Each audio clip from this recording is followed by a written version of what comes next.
갈라디아서 3장 10절에서 18절 말씀.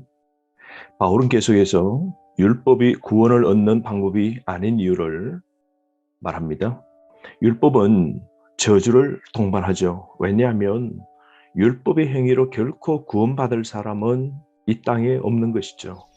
그러므로 율법을 지킴으로 구원받을 수 없기에 율법을 통해서 인간은 완전한 죄인임을 깨닫게 되고 그 율법을 지킬 수 없으므로 하나님의 심판을 받게 되는 것이죠.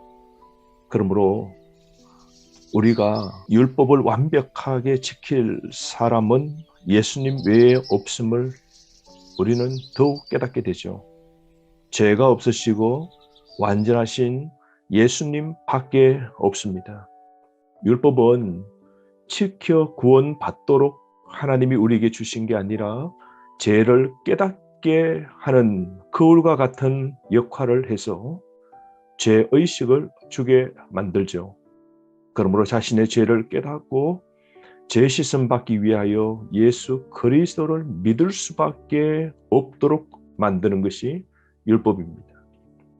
10절 말씀 보십시오. 율법의 행위에 속한 자들은 저주 아래에 있나니 기록된 바 누구든지 율법책에 기록된 대로 모든 일을 항상 행하지 아니하는 자는 저주 아래에 있는 자라 하였습니다. 그러므로 하나님이 주신 율법 613가지 해야 될 것과 하지 말아야 될 것을 완벽하게 지킬 사람이 있겠습니까?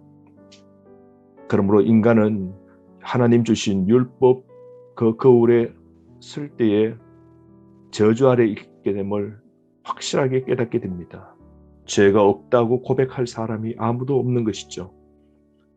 11절 말씀 또 하나님 앞에서 아무도 율법으로 말미암아 의롭게 되지 못할 것이 분명하니 이는 의인은 믿음으로 살리라 하였습니다.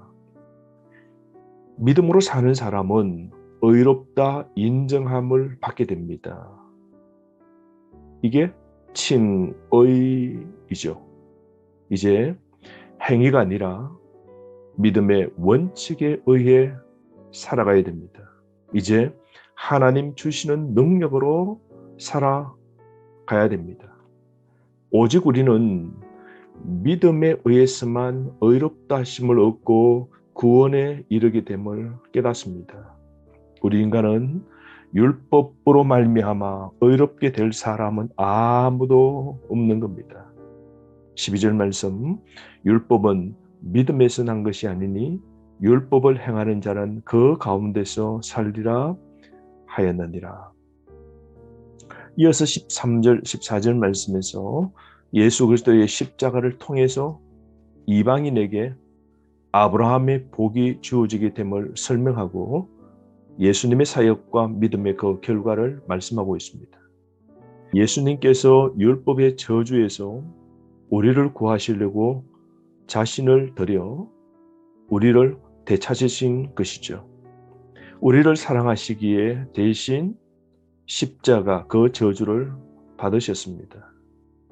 왜냐하면 믿는 사람은 누구든지 축복을 영원토록 받기 위해서 예수님이 우리가 지킬 수 없는 그 율법을 온전하신 주님이 다 이루시고 우리의 죄를 대신 지시고 희생하신 것, 그것이 바로 속량이죠. 그러므로 자기를 희생하시고 저주 아래 있는 우리를 구원하신 것이죠. 13절 그리스도께서 우리를 위하여 저주를 받은 바 되사 율법의 저주에서 우리를 속량하셨으니 기록된 바 나무에 달린 자마다 저주 아래에 있는 자라 하였음이니라. 여러분, 자기를 희생할 수 없다면 사랑이 아닌 것이죠. 주님은 자신을 희생하시는 우리를 향한 사랑을 십자가에서 다 보여주셨습니다. 율법의 저주받는 우리 모두를 이제는 예수 그리스도를 믿음으로 말미암아 저주를 벗어나 구원 얻도록 하시기 위하여 예수님이 자신을 십자가에서 생명을 내어 주셨죠. 예수님의 사랑입니다. 그러므로 여러분, 우리도 주를 위해 희생해야 할 때는 온전한 희생을 해야 되지 않겠습니까? 내가 주님을 위해서 이제 남은 삶도 정말 진실로 희생하고 내 몸과 내 시간과 내 물질도 주님을 위하여 드릴 수 있는 복음으로 구원받은 자 되어야 되지 않겠습니까? 이제는 받은 그 구원의 은혜에 보온하는 삶을 살기 위해서 이제는 의롭게 살아야 되겠죠. 그러므로 이제 우리는 그 율법, 하나님이 하라는 것, 하지 말라는 것, 그 명령에 순종하여 살아서 하나님을 기쁘시게 하는 사람 되어야 되는 겁니다. 율법을 따라 살아서 이제는 하나님 은혜에 응답하는 삶을 우리가 살아내어야 되는 겁니다. 구원은 그 구원을 이루신 예수 그리스도를 믿음으로 우리는 얻게 된 이 놀라운 은혜를 받게 됨을 절대로 잊지 말아야 됩니다.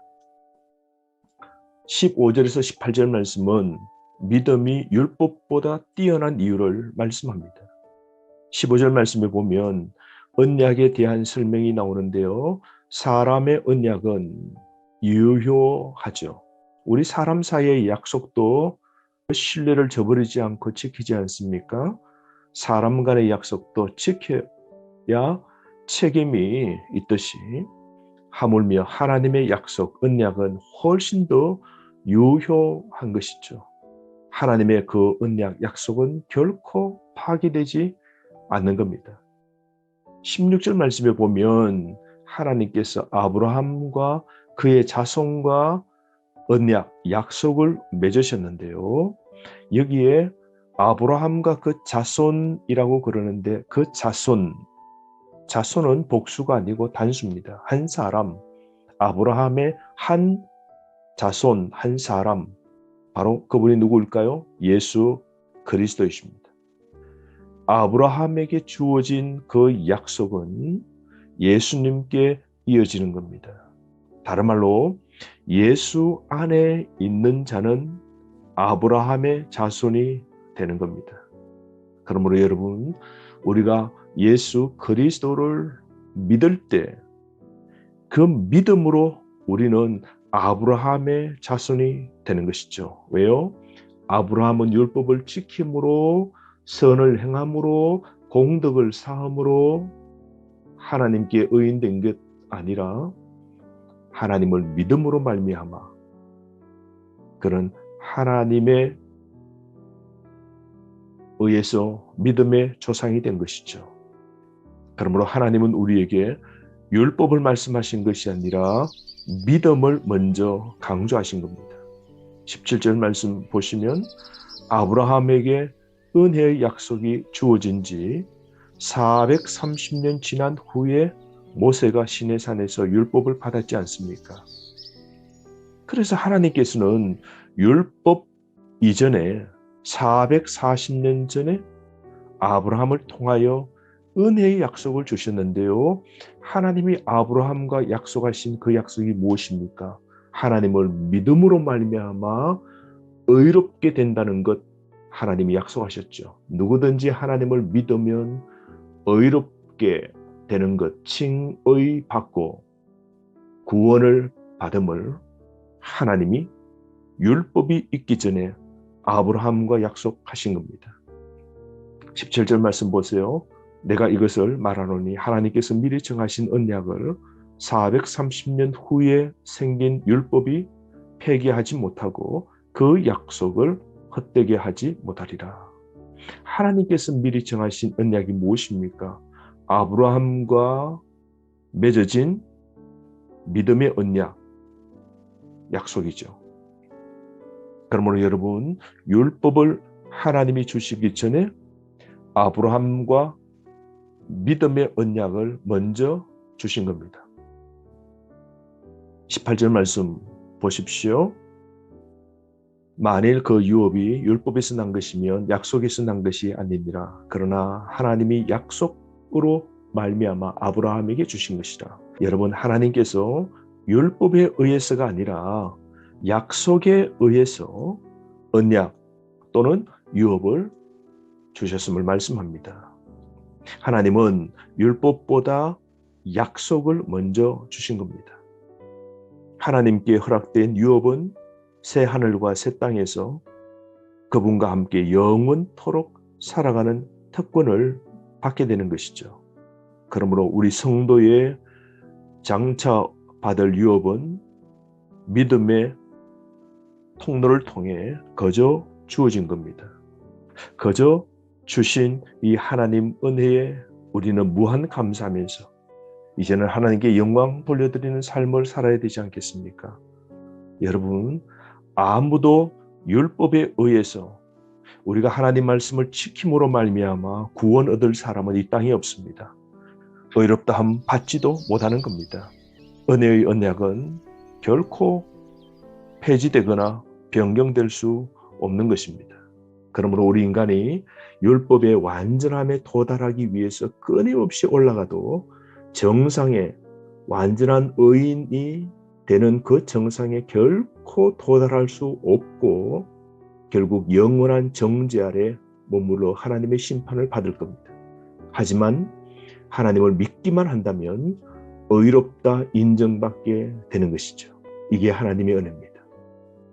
사랑하는 성도 여러분, 저와 여러분, 우리가 구원을 얻기 위해서는 우리가 어떤 것을 지킴으로 노력해서 얻는 것 아니라 예수 그리스도 하나님을 믿기만 한다면 의롭다 인정받고 구원을 얻게 되고 성령을 선물로 받게 된 것이죠. 이게 하나님의 은혜입니다. 진정 이 하나님의 은혜를 깊이 우리가 감사하며 주신 이 복음을 곱씹으면서 오늘 하루 은혜 가운데 살아가기를 바라고 복음의 기쁨이 충만한 하루 되기를 바랍니다.